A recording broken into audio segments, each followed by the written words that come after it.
So welcome students, welcome to Gyan Wisdom. आज एक बहुत ही इंपॉर्टेंट वीडियो लेके आए हैं जहाँ पे हम एग्ज़ाम का रूटीन एनालिसिस करेंगे कि आपको कितना कैसा समय मिल रहा है, वो सारी बात करेंगे। ठीक है, मुबारक हो, आपके साथ अन्याय हो रहा है।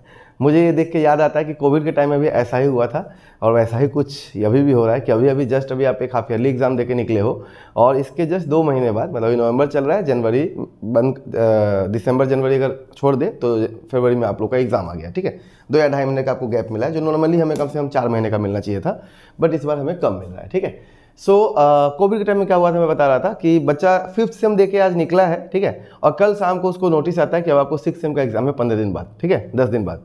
वैसा ही आप तो देखिए, वेडनेसडे 11 फरवरी, जैसा कि मैंने पहले वाले नोटिस में आप लोगों को बताया था कि आप लोग का एग्जाम हेमंत विश्व शर्मा ने अनाउंस किया था कि 11 तारीख से होना शुरू हो जाएगा। ठीक है, सो 11 तारीख को आपका पहला एग्जाम एज यूजुअल इंग्लिश ही है। ठीक है, उसके बाद में 12 फरवरी को स्वदेश अध्ययन है, तो जो बहुत कम स्टूडेंट का रहता है। देन 14th को MIL या अल्टरनेटिव है, मतलब कि अल्टरनेटिव के लिए आपके पास में सिर्फ 3 दिन मिला है। ठीक है, देन 16 को एंथ्रोपोलॉजी, सोशियोलॉजी या सेल्स या advertising, sales management and advertising, ये जो कॉमर्स वाला पेपर है, सोशियोलॉजी आर्ट्स वाले का होता है, इसके लिए अगेन आपको मिला है सिर्फ 1 दिन का बीच में गैप। ठीक है, यहाँ पे भी मैं ज़्यादा ही बोल दिया हूँ, यहाँ पे भी आपको गैप जो है 11 के बाद 14, मतलब 3 दिन पकड़ लेते हैं। चलो, उसके बाद में 2 दिन का ही गैप हुआ। देन अगेन क्या है, 16 तारीख को हो गया। देन 20 तारीख को आपको आता है स्टैटिस्टिक्स, मतलब आर्ट्स वाले का है, हमारा कॉमर्स वाले का नहीं है। ठीक है, कॉमर्स वाले का क्या क्या होगा मैं एक बार सर्कल कर देता हूँ। ठीक है, MIL ये कॉमर्स वाले का हो सकता है, ये वाला जो पार्ट है ये भी कॉमर्स का हो सकता है। ठीक है, उसके बाद में 21 को again computer science and application, बहुत सारे कॉमर्स स्टूडेंट लेते हैं तो इनका रहेगा। 23 को बायोलॉजी, इंश्योरेंस और हिस्ट्री है, आर्ट्स वालों के लिए रहेगा। देन 24 को वोकेशनल पेपर 1 है, जो बहुत कम लोगों ने लिया होगा। 25 को ताई लैंग्वेज, बहुत कम लोगों ने लिया होगा। 26 को बिहू, अभी नया सब्जेक्ट है, नया पेपर ऐड हुआ है तो बहुत लोग लेते हैं, इसको भी बहुत लोगों ने लिया है। उसके बाद में 27 मैथमेटिक्स है, जो कि कॉमर्स वालों का भी रहता है और साइंस वालों का भी रहता है, आर्ट्स वालों का भी रहता है। ओके, उसके बाद में फरवरी 28 को हमारा NSQF सब्जेक्ट है। देन हमारा सब्जेक्ट आता है यहाँ पर अकाउंटेंसी, फिजिक्स और एजुकेशन एक साथ है हमारा 5 मार्च को, मतलब मेरा जो अकाउंट्स का पेपर है, जो मेरा मेन पेपर होता है मेरे स्टूडेंट्स का, वो है हमारा कब, 5 तारीख को। ठीक है, उसके बाद में मतलब इसके लिए आपका समय मिला है, बट हम अपना सिलेबस टाइम पे ही कवर करेंगे, चिंता मत कीजिए।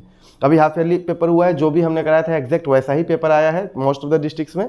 कहीं कहीं पे MCQ थोड़ा ज़्यादा दे दिया, नहीं तो जो पेपर का जो नॉर्मल है वैसा ही रहेगा। और बहुत स्टूडेंट अभी पूछ रहे हैं कि सर पेपर पैटर्न चेंज हुआ क्या, तो मैक्स पैटर्न चेंज होने का चांस एकदम ना के बराबर है, पुराना वाला पैटर्न ही अपना रहेगा। हाँ, हो सकता है MCQ थोड़ा सा बढ़ जाए, फाइनल में थोड़ा सा MCQ बढ़ जाए।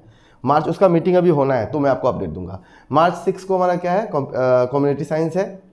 मार्च 7 को लॉजिक, फिलोसफी और फाइनेंस। ठीक है, देन साइकोलॉजी। और 9 को हमारे पास में बिजनेस स्टडीज़ आ जाता है, केमिस्ट्री है, पॉलिटिकल साइंस है। 9 मार्च को अपना 9 मार्च को अपना बिजनेस स्टडीज हो गया। 10th को अपना BMST है, अगेन ये पेपर भी कॉमर्स वाले में पड़ता है। ठीक है, BMST, business mathematics and statistics. Then 11 में, मतलब गैप अब बहुत कम है। ठीक है, गैप बहुत कम दिया गया आपको। 11 को आपका एडवांस लैंग्वेज है, अगर एडवांस हिंदी वगैरह कोई अगर लिया हो तो। देन 12 तारीख को आपका इकोनॉमिक्स है, अगेन कॉमर्स का पेपर आ गया। और 13 को मल्टीमीडिया एंड वेब टेक्नोलॉजी है। 14th को फाइन आर्ट्स, इकोनॉमिक, ज्योग्राफी और बायोटेक्नोलॉजी है। और लास्ट में 16th, तो मोस्ट ऑफ द स्टूडेंट का जो एग्जाम होगा वो 12 मार्च को खत्म हो जाएगा। सो ऑलमोस्ट हर एग्जाम के बीच में, कुछ एग्जाम में आपको ज़्यादा गैप मिल जाता है, किसी में बहुत कम गैप मिलता है, जैसे अकाउंट्स में ज़्यादा चाहिए था। तो यहाँ से अगर आप देखोगे तो कॉमर्स पेपर में अपने पास में ठीक ठाक समय मिल रहा है अकाउंट्स के लिए। ठीक है, इंग्लिश ऑल्टो थोड़ा जल्दी हो गया। उसके बाद में अपना CA से बहुत कम लोगों ने लिया होगा।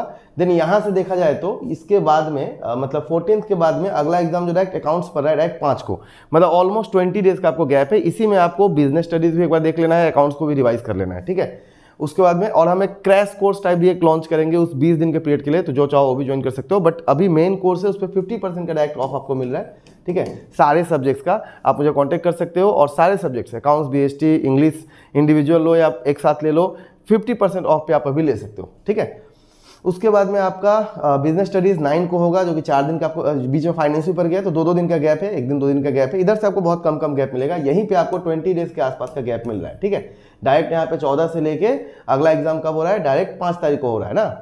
ऑलमोस्ट 20 डेज का गैप आपको अकाउंट से मिल रहा है और उसके बाद में 2-2 एक दिन का गैप मिलेगा।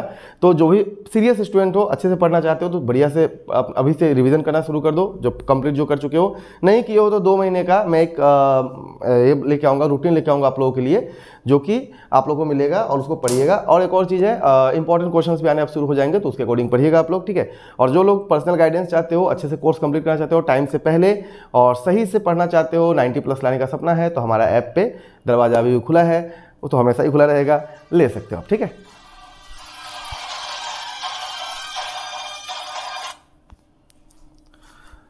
आज के लिए इतना ही रखते हैं। Best of luck for your examination. जय हिंद, जय अखम। ज्ञान विजडम का व्हाट्सएप ग्रुप ज्वाइन कीजिएगा, ऐप डाउनलोड कीजिएगा, वहाँ बहुत सारी चीज़ फ्री में भी आपके लिए अवेलेबल है, बहुत सारे पेपर्स वहाँ पे अवेलेबल है, हाफ ईयरली के पेपर सारे अवेलेबल है, तो उसको आप देख सकते हो और फाइनल के लिए अच्छी तरह से पढ़ सकते हो। तो और कोई भी हेल्प चाहिए तो मुझे आप व्हाट्सएप कर सकते हो, ठीक है। Thank you and best of luck.